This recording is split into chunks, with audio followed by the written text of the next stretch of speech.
All right, so we're working in 5, 4, 3, 2, 1. Hopefully my timer is good to go.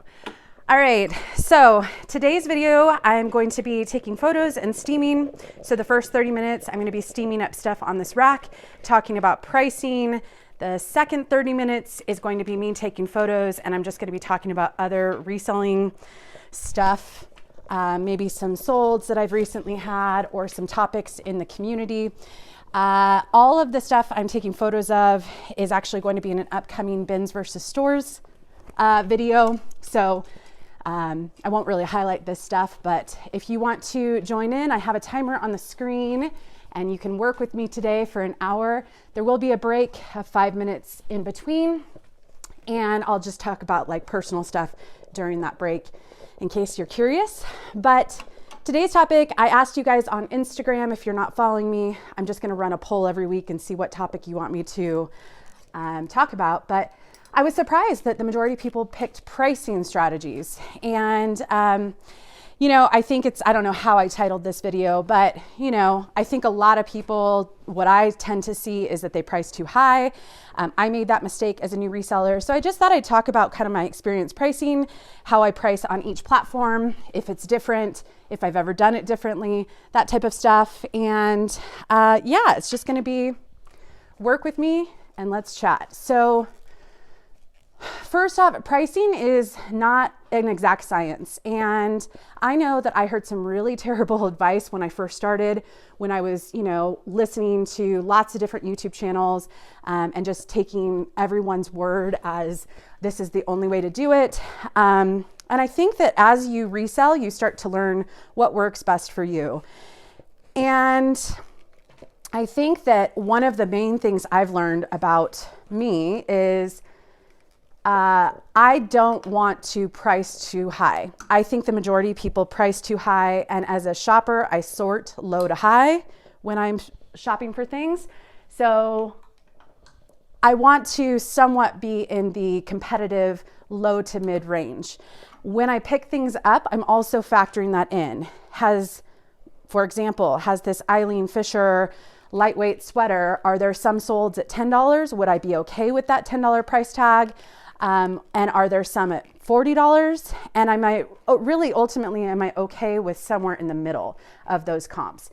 And I think that one of the biggest mistakes I made as a new reseller was, we're hitting this side thing, is that I would price higher than the highest comp. So let's say this Eileen Fisher, there were comps between $10 and $40.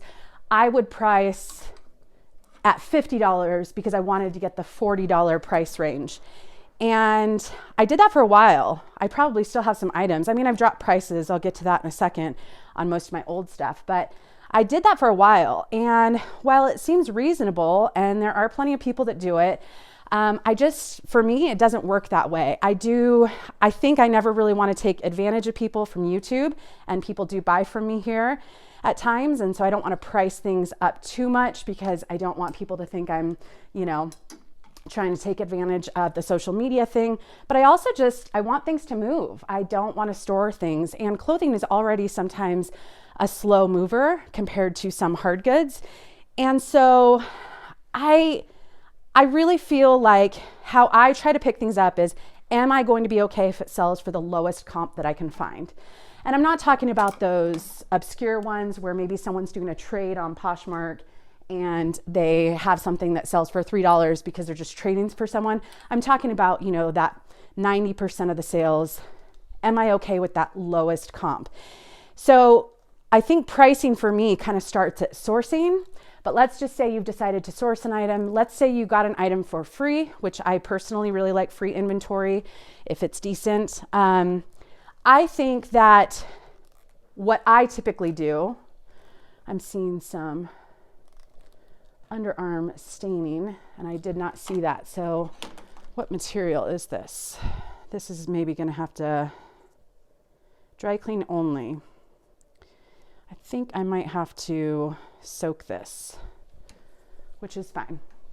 So when I look up comps and I see, let's say, these Phillip Lim shorts, and I'm going to look at what are these selling for in approximate size, color, style, that type of stuff. And I see some people pricing at 20 and some people pricing at 99.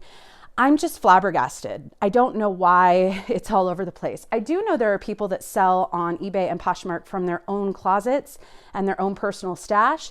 They maybe don't look up comps or know anything about comps, and they just go off of, well, I paid $200 for these, so used, I'm going to price it at $100. I think that's a great deal.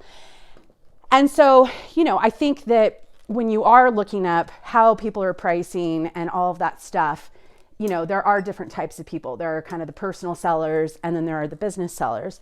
As a business seller, I don't look up comps for every item, but I used to. I think until you actually have experience selling certain brands, it's probably safest to get an understanding and do a little bit of that research. And it does take a little bit of time in the beginning, but I personally think that's what's helped me learn about what to pick up, is because I do look up comps. I can see kind of sell-through rate, how many are listed versus how many have sold. I can see that range of what it's selling for. So is it all over the place? Usually when it's extreme high and extreme low comps, it's usually telling me that that item is going to take a while to sell, and some people are impatient and they mark things down because they just want to move stuff. So, I think pricing is just, it's actually kind of fun to research, in my opinion, and I try not to get carried away, like over analyzing it. But the safest thing for me, and what I currently do, is if I'm looking up a specific item, these Madewell jeans have a specific style and a specific size. So these are the perfect vintage jean.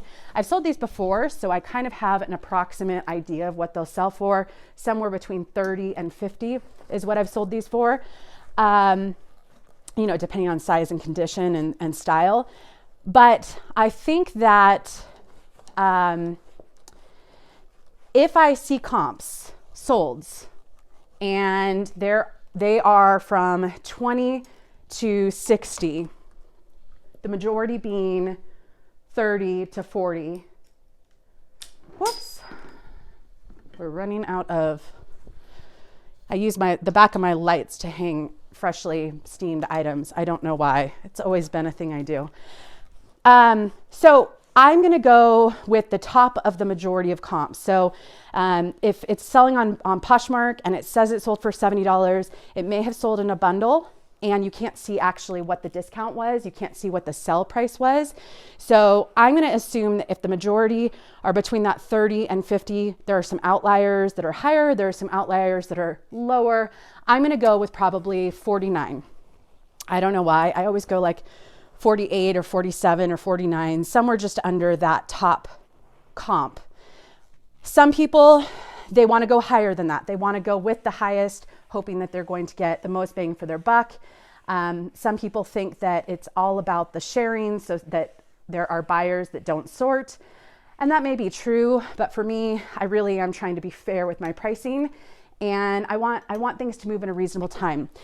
In an ideal world, all of my items would move within no earlier than 3 days of being listed and no later than a month.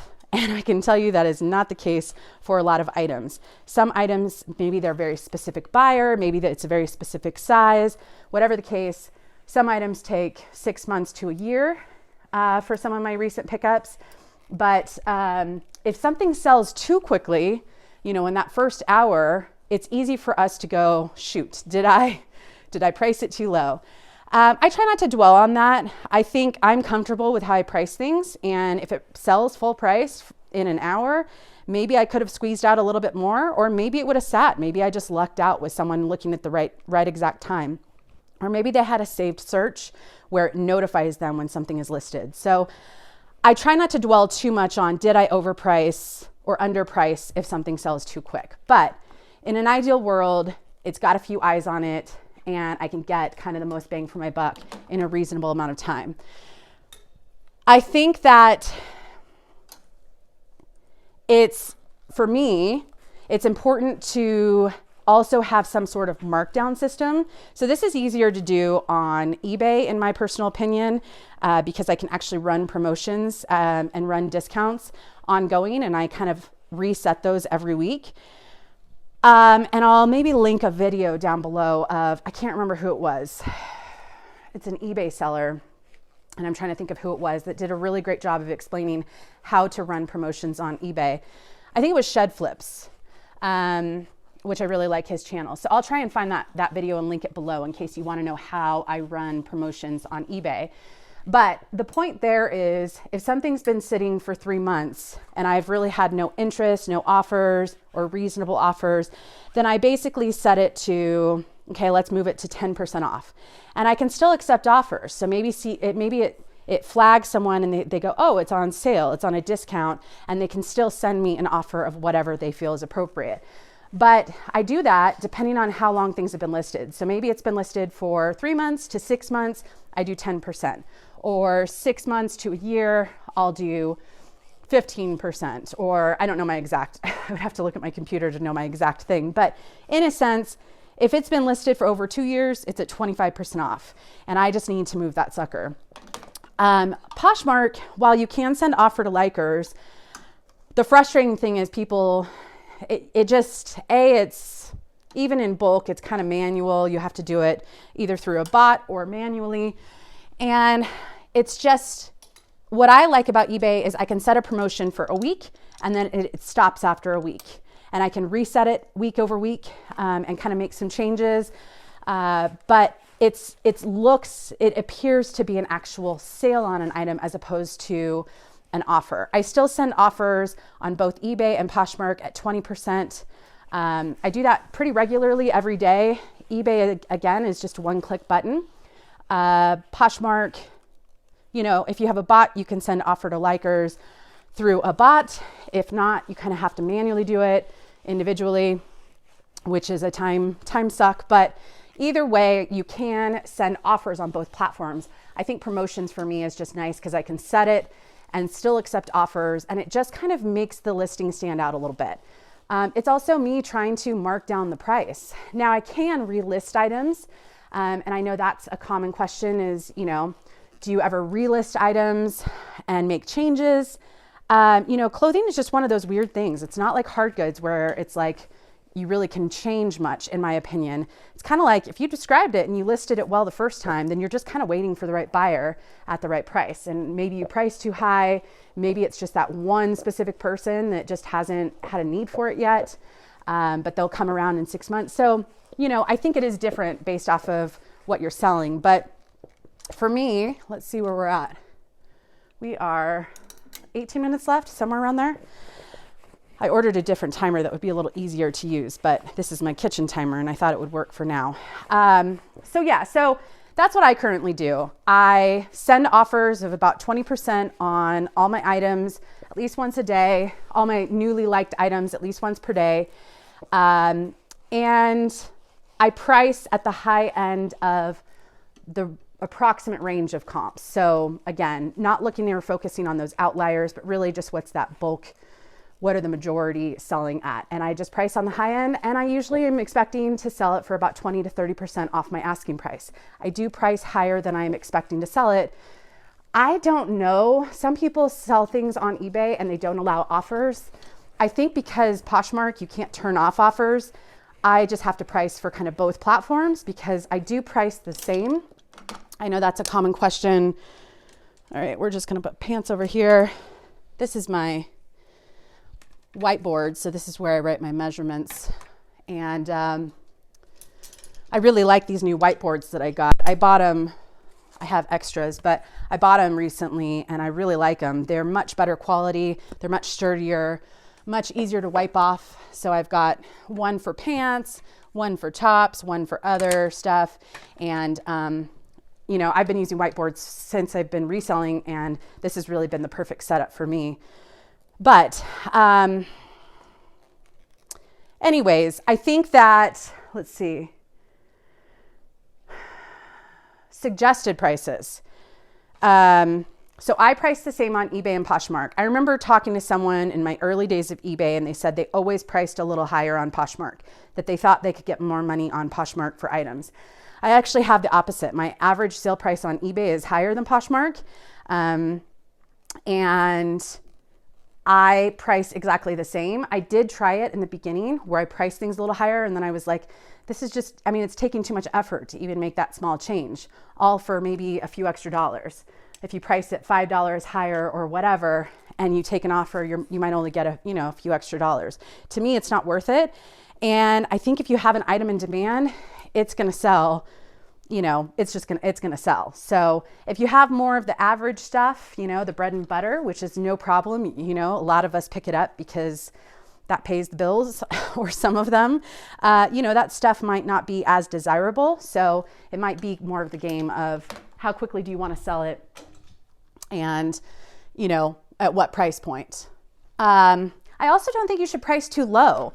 I think that can trigger people to be concerned. And I know as a shopper, if I am sorting low to high and I know it's an item with some value, let's say I'm currently shopping for more of these leggings, which are aloe yoga. I really like this fit.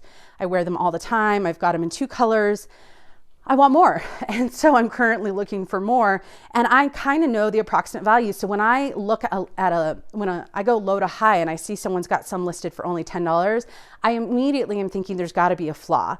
And while I don't mind if they're, pre-owned, I also don't want to buy something with a hole in it. Personally, I'm not going to mend it. I'm not going to fix it. So I just kind of skip over the super low priced items. So if it is flawed, some people do write flaw in the title so people know, and some people can fix things and don't mind. I sell flawed things all the time. But if you price too low because you're really trying to move stuff, it can be kind of a red flag to some people, which is why some people use the feature where they will mark things down with closet clear out a couple times, and then they'll go back to those items and they will mark them up again. I don't put that much effort into all of this. I mean, I don't do closet clear out. I've never made a sale from it. It's been by far the biggest waste of time for me on Poshmark to try out. I'm glad I tried it, but it's just not something that's for me. But suggested pricing on Poshmark, that is an improvement, I think, that Poshmark made, 6 months, maybe a year ago. And I think it's an improvement because there are people that are selling out of their own closet, and maybe they did spend $200 on a pair of J brand jeans, and they're like, I'm going to price these at $150. I only wore them once because they remember how much they paid retail. Or maybe they see a new with tags, it's a new with tags J brand jeans, and they're $224, and they're like, I'm going to mark these at $150. Well, when you put in the info on Poshmark and it gives you the suggested price, more than likely Poshmark's suggested is going to be somewhere in that like 20 to 40 range for new with tags J brand or something to that effect. And that person, while they can still price however they want, it might make them think. Now, suggested pricing, I would say, is only accurate about 50% of the time, in my opinion. Today, I priced a dress that I picked up recently, and it's a black bridesmaid's dress. It was in a recent video, and I forgot to, where do I want to hang you? I forgot to list it before the video. It was like one of the ones I was dreading taking photos because it's a long dress. I've got a very small space right here, so it's really hard for long items. But anyways, so I got it listed this morning, finally, and I checked comps and I was like, okay, it's got a Nordstrom tag on it, but it doesn't have the original price tag. I'm going to price it because I want it to move. It takes up space. I'm going to price it at $99 and hopefully get somewhere between, $60 to $70. I just don't know. It's a size 6. It runs a little small. It wouldn't fit on my size 6 mannequin, which is kind of typical of bridesmaids dresses. It's also a black bridesmaids dress. I'm not sure how many people pick black as the color. I know some people do, obviously, but I just don't know how many buyers are looking for this item, and I don't want to hold on to it because it's a bulky dress. I also only paid $2 for it. So knowing my cost of goods, I would be thrilled if it would sell in a couple months for $50 or, slightly more. So I priced, even though some of the comps for this brand, Layla Rose, I don't know why my steamer's been doing this recently, but when I start steaming, sometimes it needs to go to its happy place and recreate steam. I have plenty of water down there, so I think it's just I get a little too excited and go a little too fast or steam for too long. But anyways, so Layla Rose, some of the dresses retail for $2,000 plus, $2,000 or more. And so it's an expensive dress, but again, I paid $2. If I could get 70, I'd be thrilled. Even if I got 50 and it, you know, after 6 months, I'd be like, fine, take it. Obviously, you know, it's just not I don't do a lot of bridesmaids dresses and I don't want to store it. But when I went into Poshmark, so I had already listed on eBay. When I went into Poshmark and I plugged in all my info and I get to down to the very bottom, the suggested price was $650 to $1,200 or something crazy. And I'm like, what? Why on earth? Like, some of the comps for these dresses are $50 on Poshmark. Similar, black, you know, not a, you know, or just a normal size 6, nothing like plus size or, so just, you know, it's relatively small. It probably would fit a size 4 since it didn't fit on my size 6 mannequin. I don't know. I was just like, wow, it's telling me that the low end of suggested pricing is $620. And I thought to myself, no, that's absolutely not going to happen. I'm not going to price this at $620 and sit on it for 12 years. And that's just my personal choice. But I do price high. I do price higher than suggested when I've done comps. And sometimes it'll say, you know, the price, the suggested price is $18 to $29. And I looked up comps and I saw quite a few selling for $55, $60. And so I will price at $55 or $60 and it will sell for $45. And so it's not an exact science, and I'm not sure exactly what data Poshmark is utilizing to come up with their suggested comps, but I do know that it's imperfect, but it is helpful, especially for new people.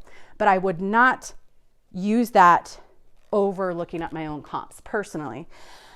With that said, going back to, do I look up comps for every item? No, but I have looked up comps for all of the brands and styles I've sold at least once in the last year. So, you know, maybe I pick up a Free People, here's a Free People sweater. Maybe I pick up a Free People sweater and I'm like, okay, this is a size small. It's not super oversized, but it's kind of a cute style. I've sold a bajillion Free People sweaters. The more oversized, usually the better, but they range from anywhere from $20 to $40, most of them for me. This one, because it's a size small, it's not super oversized, but it is cute. I'm probably going to price it, you know, $39 and probably hope for about $30. And if it sits for more than 6 months, maybe $25.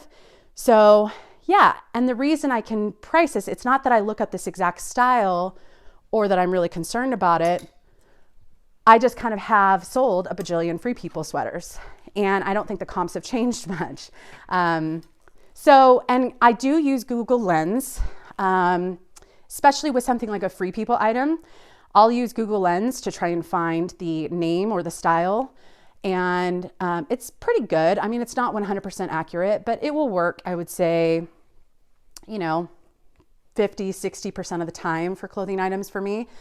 But what that will do is that will allow me to look up comps for that exact style, see how other people are pricing it. So like, is it that rare Free People? That is not a rare Free People sweater. I already know, but maybe it's something like this Free People dress.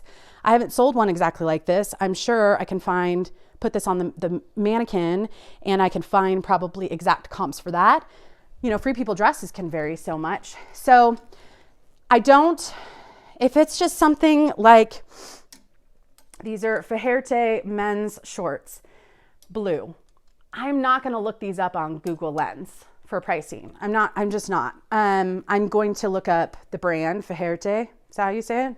I think I've said it wrong before, but you guys can correct me in the comments. But I'm going to look up men's chino pants, blue, and then whatever approximate size, and try to see what the approximate comps are. And sometimes you can see the exact same style just by doing that. Maybe it's the material content or maybe it's a logo somewhere. But for something like this, it's just a basic item. I'm not going to go to great lengths to try and find the exact style. but something where it's got embroidery or, you know, something that might do a little bit better, I might do that extra step of Google Lens. So what else?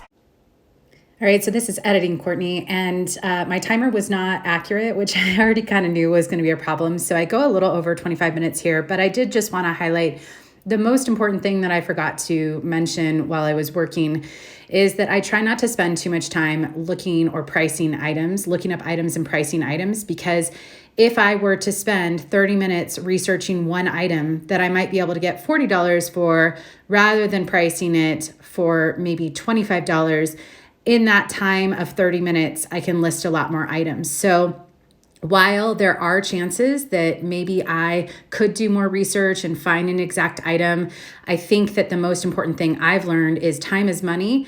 And so the majority of items I pick up, I have a general idea of what it's going to price at based off of experience, based off of selling a lot of items and brands. And my goal is just to be fairly efficient with my time.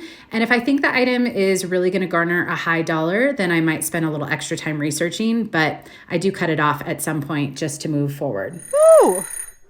We are going to take a 5-minute break and then we're going to come back. We're going to take some photos and yeah, let's take a break. What's going on with me personally? First off, sip. Always sip some water.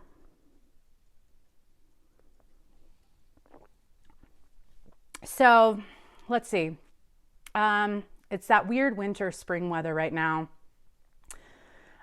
where you start getting some spring weather and then all of a sudden you'll get snow for a couple days and then you'll get like, 50, 60 degree weather and then it'll, do that for a week. And anyways, but spring is kind of a stressful time for me because weed clearance, fire clearance. So I have 2 acres because it's rural here and we're high fire risk. We have requirements of how we clear our land. And it's a lot of work. And my tractor, my garden tractor, which is like the drivable kind, it's the coolest thing ever. It's so much fun. It's like so relaxing because you don't go very fast, but it's just very peaceful. Anyways, I bought one used when I first moved here and it's older.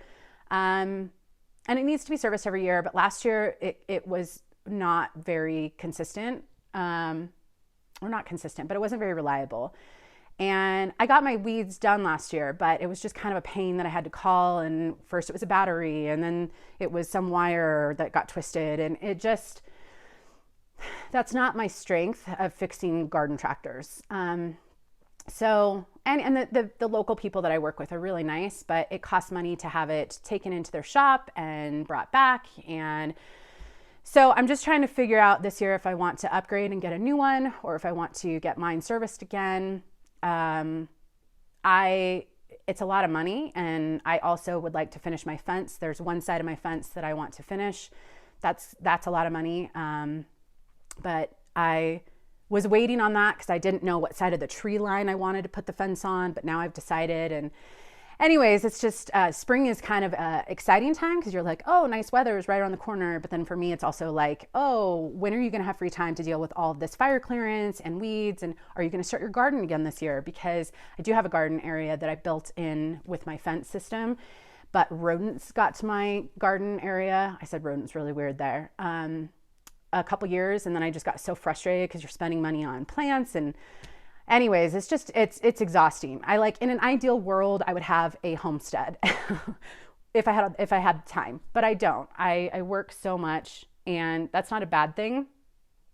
I think the timer is, oh no, it's going. Can you hear it? Can you hear it? Whatever. Anyways, so that's kind of stressing me out. Real estate, I have some new video ideas that I'm going to put out. But that's this added layer of work. That was like a half break. I think this timer's not great for this, but it'll work for now. Camping, I was trying to go like twice a month, and that was a really nice break from reselling and just getting out of my house. But with real estate, I really have to scale it back to once per month, which is fine. It still gets me out of the house, but I just have felt really overwhelmed in the last couple months adding real estate that it just kind of took away all my personal time, social time. And I'm an advocate for having good work-life balance, but I'm also aware that sometimes you have to invest time into something in the beginning and then it will kind of mellow out. And that's what I feel like it will get to, but it's not going to happen now. So I'm just trying to focus on going to yoga quite a few days of the week. That's been great for me to interact with people and just to get out of my house. And I'm really trying to utilize this timer system a few times a day to really just kind of hone in and focus and get stuff done without being distracted. So yeah, just trying to not get overwhelmed. I also have some painting downstairs. So I had to get all my pipes moved above ground. I had a slab leak a year and a half ago. And then I didn't have hot water for 5 months while they were trying to figure out where the slab leak was and what it's going to get approved for. And it was just exhausting. Is it still going? Okay, it's still going. It's like, it like feels like it's in slow motion. Anyways, they tore a whole bunch of holes in the wall. They put pipes in the wall above ground, and that was the water pipes. And then 8 months later, I had a gas leak, and it was probably due to the same slab leak as the water. And it was really mild gas leak. So that's why it took me a while to figure out that it was there. But I had to get all my gas pipes redone. So I had holes in the wall. I had them plastered. What is that stuff called? Drywall. And paid for that. And then, 6-7 months later, I had to get the holes put back in. And so I've got them all drywalled again, but I'm like, do I spend the time painting? Are there any more pipes that are going to have to be moved? But yeah, it's just that time of year where as a homeowner, I feel like it gets a little overwhelming, like all the projects but I don't think it's going anymore. I think it went off. Yeah, it's not going. Anyways, that's it for the break. Let's get back to work. Take some photos. All right, we're doing 5, 4, 3, 2, 1, 25 more minutes. All right, so I'm taking photos, and I've always said I can't really take photos while being filmed because I use the same phone as I do camera to film and to take photos. But thanks to a family member who had an extra phone laying around, I can be productive and film myself taking photos. So that is good. So what else is new in the reselling space? By the way, I was thinking about keeping this top. It'll be in a upcoming bins versus stores video that I'm excited about. But what is that? Let's just say a couple loose strings on the inside lining. All right, what are some other fun topics? I guess we could talk about the elephant in the room. Usually I take measurements first, but I had to get a thumbnail, so I was hanging this up to get that. But Poshmark, what happened with Poshmark? This video is not about Poshmark, but I thought I would address their switchback. You can go away. I think it was a mistake to switch back, but I also think they were 19 and 24. I also think they launched it too soon. So I can't remember things and talk at the same time. 19, 24. So for everyone who's curious, my whiteboard, I just write the measurements, I take a photo. Some items I want a waist measurement, so I have that written here. Some I don't. And I just have this little towel here that I wipe off my dry erase, and I move on. All right, what are we doing? We are gonna do, so I think Poshmark changed the whole recommended from just shared too soon. But I will say I saw some really interesting stuff when it was recommended, and I wasn't mad about it. I feel like there's a little bit of a mark there, but I guess I could try and wash it. I'll take photos of it now with the imperfections, and we'll see if we can get that out. 21, 19, 26.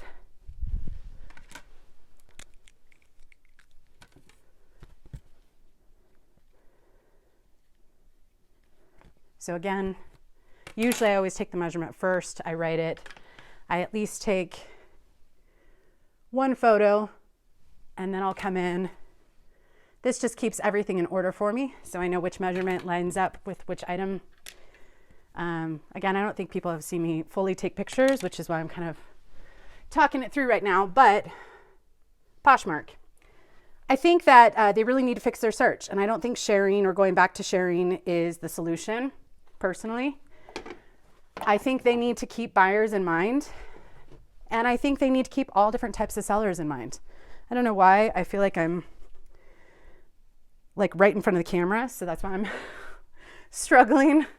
So I was kind of bummed that, I mean, I understand everyone was happy that they went back because everyone seemed to be affected by sales and no one wants that. I was selling some really old, unusual stuff. And I was like, yes, please. I love selling old stuff. Nothing high dollar, but my sales did not really take a dip. But Poshmark is not my main selling platform in general. So I understand the concern of everyone. I think they needed to do a better job communicating. I think they needed to launch it better. I don't think their search was perfect now or then. But I do hope that they continue working on an improvement, because I think just relying on sharing is my main complaint with Poshmark. But I also don't want them to get rid of it and just willy-nilly throw something up that I think a lot of people are like, how are we supposed to list to optimize our listings, optimize, our wording? And if Poshmark can't tell us that, then we're all frustrated because we don't know what's going on. So I hope they keep working on improvements. As I said in the last video, I will always be hopeful that Poshmark will get it together, but I also, I'm putting this in my new pile over there. I also just think that there was a lot of panic. February is one of my slowest sales months. So there was a lot of panic and I just don't know. Yeah, I don't know. It's a tough call. So, but we will hope that they continue making improvements. Couple fun sales. I just sold this morning the blank NYC overalls for full price on eBay. I don't know if it was a viewer. I mean, it happened usually when I sell something so quickly after a haul, a thrift haul. Usually it means it's someone from YouTube, but they didn't leave a note. So I'm not sure. I'm not sure if it was just a random person or if it was someone who saw it in my YouTube video. Either way, selling blank NYC overalls that Sarah Jessica Parker, that were seen on Sarah Jessica Parker, they weren't her exact ones, selling those for $99 and paying $2 just made my morning. Absolutely made my morning. All right, this is 20 and 18. So that was a fun sale. Let's see what else. What did I just say the measurements were? 18 to 20? I'm trying to pause a little bit more this video. I think last video I was so stressed on trying to talk the whole time. And I think you guys are understanding of the multitasking. You guys can also let me know what else you want to see. I mean, there's only a few things that I don't think I can do at the same time as talking. And that would be anything like listing. I just wouldn't be able to talk, 75% of the time. And I don't think that's very enjoyable. So, but other than that, I mean, I'm always organizing. I'm always doing shipping. Maybe my next one will just be a complete shipping video, bagging stuff, and then actually shipping stuff. I don't know. We'll see. 20, 21. So here's an, sometimes when there's kind of more of the, what do we call this? Like where it drapes in the front, there's a name for it, waterfall. When there's kind of a little bit of a waterfall front, meaning it's a little bit longer in the front than the regular hemline, I usually just stick to the regular hemline, unless it's really long, and then I will do 2 hemline measurements. But for this one, I'm just going with this basic hemline. So we were at, what was this one? That's what happens when you talk. 21 and 22. No, you haven't taken photos yet. This is how scatterbrained you can get. Whoops. Is it still going? He's still going. Okay. 21, 22. So, yeah, I think that the overalls were pretty fun. I also sold a vintage jacket. So people ask a lot of random questions. I don't answer questions if the answer's in the listing. I just don't spend my time doing that. But someone asked about the color of this Roff jacket. I don't know if that's how you pronounce it. Roffe. It's a vintage Pacific Northwest brand. And did I take this photo already? I think so. So he asked about the color. Well, it was multicolor North Pole print. I think I had it in a video recently. And I was like, you can clearly see it's multicolor in the photos. And I wasn't quite sure of what color he was wanting me to say. So at first I just kind of ignored him. I was like, I don't know how to respond to this guy. Like, it's multicolor. It's a weird multicolor. I don't know. So I just didn't respond. And then he sent me another message asking again. And that time I finally responded to him and I said, the color is accurate in the photos. These light bulbs are natural light kind of light bulbs. And I just said, he also asked about the material. Well, I took photos of all the tags, but there was no material content on any of the tags. There was a union tag. There was, I don't know what other tag. There was a label tag, but it was missing size and it didn't have material content. So anyways, I responded to him and I said exactly that. The size tag was not there. Okay, we're measuring, so we've got to focus. This is 13, 10 and a half, and 25. 13, 10 and a half, 25. 13, 10 and a half, 25. Yes, I do say it 4 or 5 times before I write it because I can't remember anything. I always say I have the memory of a fish, but I'm not sure why fish have terrible memories. But that's what I've always heard. Anyways, so I responded to him. I said the material content wasn't on any of the tags. All tags attached are shown in the photos. I also said, the color in the photos is accurate. It's multicolor. There is no dominant color. I just responded that way. Very direct. I'm usually pretty direct with my responses. And this was on eBay. So anyways, he comes back to me and he's like, okay, I just can't tell if it is kind of a tannish beige color or a gray color. And so I responded to him and I said, well, according to my eyesight, it's more on a gray silver color as the base color, but again, it is a multicolor print. So there are other colors in the print. So then he responded back and he's like, thank you, that's very helpful. Well, then a few hours went by and I didn't hear from him. And I'm like, okay, maybe he was looking for a beige tan. I don't know. Anyways, so I finally get an offer of $84 and I just listed this. So it was $84 offer. And I had listed it for $124. So I think it was just a little bit more than 30% off my asking price. So even though I had just listed it, I also listed high and it's also the end of the season. So I'm like, Courtney, don't be greedy. Take the offer. It's the end of winter. It's an $84 offer. It was a $1 item. Take the offer. So anyways, I did, and I'm going to get that shipped out tomorrow. Today is President's Day, so there's no shipping today. But we should just highlight some of the distressing. Anyway, so that was kind of a fun sale. So the overalls and that one, what else? There was one other. Oh, the Babaton Dexter pants. I was really surprised about those. I was surprised when I looked up comps, and I was surprised when I went to list it and I got an offer within a couple weeks that was reasonable. Again, I didn't get a note from anyone saying it was from someone from YouTube, but if you are from YouTube, I'm getting them shipped out tomorrow and I'm so excited for you. So they were Babaton. I think they were kind of a jogger pant. They were called the Dexter was the style.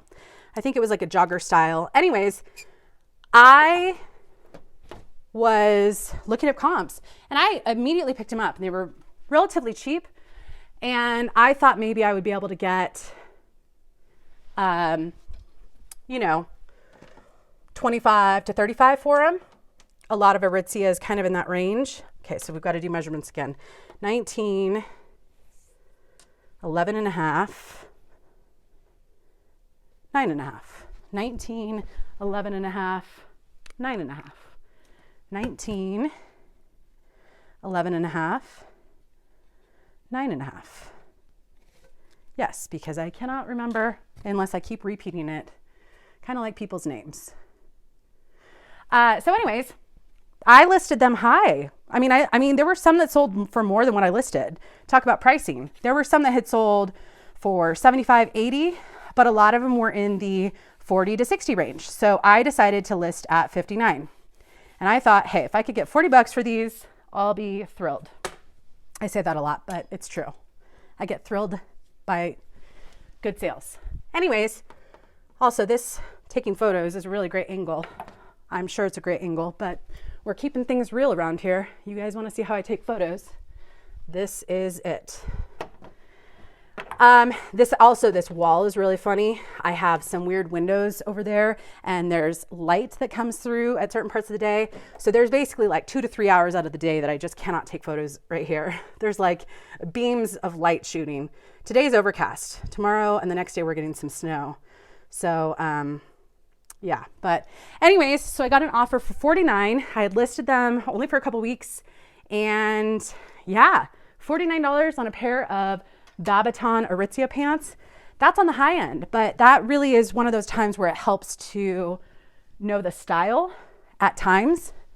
And I think, I don't know. I definitely didn't do a Google image search because they're just black pants. So that would be really hard. What did I just do with here we go. Black is really hard to do a Google image search, but when I was looking them up and I typed in some keywords, I found the exact pants that was in another listing. They had the style name, which was great. And so then, because I found that, okay, so here's an example. I have my little kit over here. It's got scissors to trim off things. It's got whatever this thing is called. We all know. This is probably pretty loud. I washed these because they had some weird marks. I think I got the marks out. But because I washed them with dark colors, there's a little bit of like some black lint. So I do not lint roll all my items until shipping. But in this case, I can kind of see it. It bothers me. So if someone were to zoom in, I don't want them to be like, oh my gosh, it's got black lint all over it, you know? All right, so that's what we're gonna do. We are gonna measure. I hope you guys seem to like the last video. I appreciated all the feedback. All right, so this is gonna be 15 and a half, 9, 26. Where are we? 15 and a half, 9, 26. If you're actually taking photos and measurements along with me, I'm sure me talking about the measurements, the numbers is throwing you off. My apologies. But this is what we have working with us. So anyways, what was I talking about before the red pants fiasco? I can't remember. Babaton pants. So yeah, so I was really pleasantly surprised about those. So when I figured out the style, I then did another search for comps with the style name. And that's how I found a lot of them were selling in that 40 to 70 range. So I priced high and I'm thrilled. So that was a great sale. I mean, it's not like super high dollar, but it's $50. And for Babaton, Aritzia, for, you know, some basic pants, that is not a bad deal. So what else is new? So yeah, I have my little kit over here, and you know, it's just some things like the shoe, those little plastic things that you put in shoes. I guess I can show you, but I am trying to stay focused. These little things that you put in shoes, I'll link them below if they aren't linked below. But anyways, they kind of hold a shoe up. I've got pens over here. I've got some of my little Expo dry erase. I've got a suede cleaner. I don't know, I have odds and ends in there. So that's like my little photo kit. I also always have wipes in case I need to wipe anything. That's mostly for hard goods. I don't know, should we do some, I don't think I have any hard goods to photograph right now. I think I have a couple downstairs, but I didn't bring them upstairs. So maybe another time I will take photos of hard goods so you guys can see that setup. I have this board over here and I put it on my little table, and I put that right here. So it's very easy for me to set up and swap back and forth. But usually I wait to do shoes and hard goods until I kind of have a collection so that I don't have to keep going back and forth. But yeah, this is not the most ideal photo setup. We're moving things around. This wall is, I'm 5'5", I'm taller than this point right here. So for long dresses, it makes things really hard, which is why I struggle, because then I don't want the carpet in it. But then at this point, I've become okay with having imperfect photos. Another key thing, become okay. I think I already took measurements. I did. Become okay with imperfection, I think. Some people don't even steam, which is totally fine. I don't spend a lot of time steaming, but if I can't wash every item, I do like to make sure everything gets a good steam. I do have the Jiffy steamer. It's a little pricey. It's linked below. I think if you are gonna resell for a while, it's worth the investment. Oh, that's right, these are ankle zippers. But if you're just starting now, you could probably try a cheaper steamer. I never tried any cheaper ones, so I can't recommend any, but you know, see if you can get used to it, see if you like reselling, that type of thing. But I did reach out to Jiffy and wanted them to sponsor a video. I'm still talking to them, but you know, if you're already using something and you already paid for something, why not? I actually have some fun sponsorship videos coming up with products I already use. I was so excited. Where are we going? We are Soft Surroundings. It's a 3X. Yeah. So I was so thrilled. There's a company I have been using religiously for the last 6 months.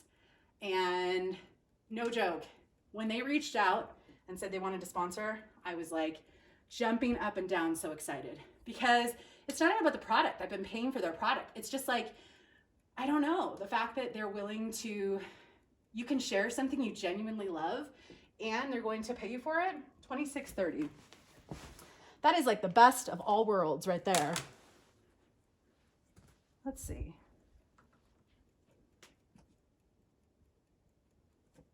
We only have a few more minutes, and then we're going to take one more break.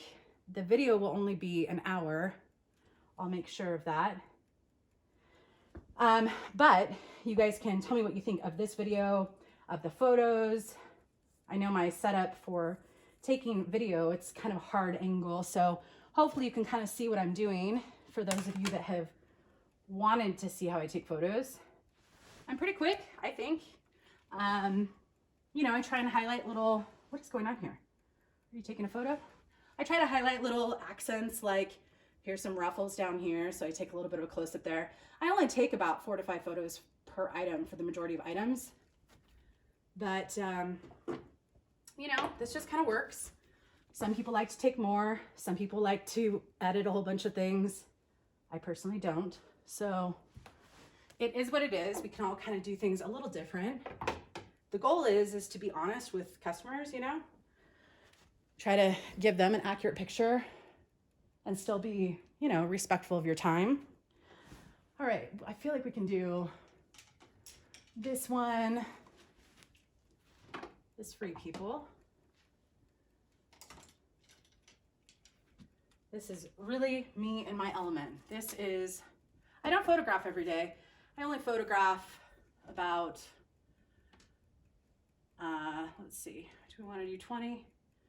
We'll do 20, so it's not stretched. 2022.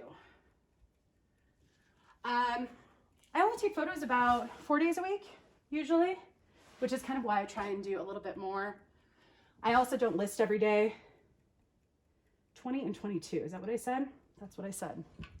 It's kind of an odd item. I should probably throw that on the mannequin, but I'm not going to, because it's not a high dollar item, and I think it's a cute color scheme, personally.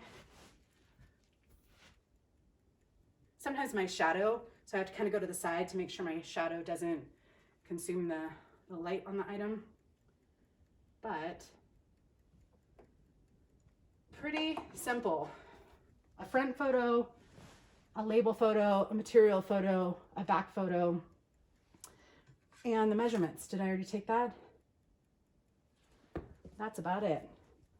Pretty easy. I always put approximate measurements are in the photos, because I have had some people make claims. I think it was only once, and she claimed that the measurements were a ½ inch off. I was like, yeah, you can stretch things all you want, most things, to be whatever, you know, argument you want. But yeah, that's only happened once. So I just try to say approximate, just so people know it is approximate. I mean, unless it's something with zero stretch, you know, it's a tough thing. I'm not sure how many photos I took, but I promise I'm faster when I'm not trying to talk at the same time. But here we are. And button front shirts. What are we thinking when we pick them up? Anyone else think that way? I certainly do. I'm like, every time, Courtney, why did you pick this up? You hate photographing this stuff. Hate it. But whatever, it was cheap.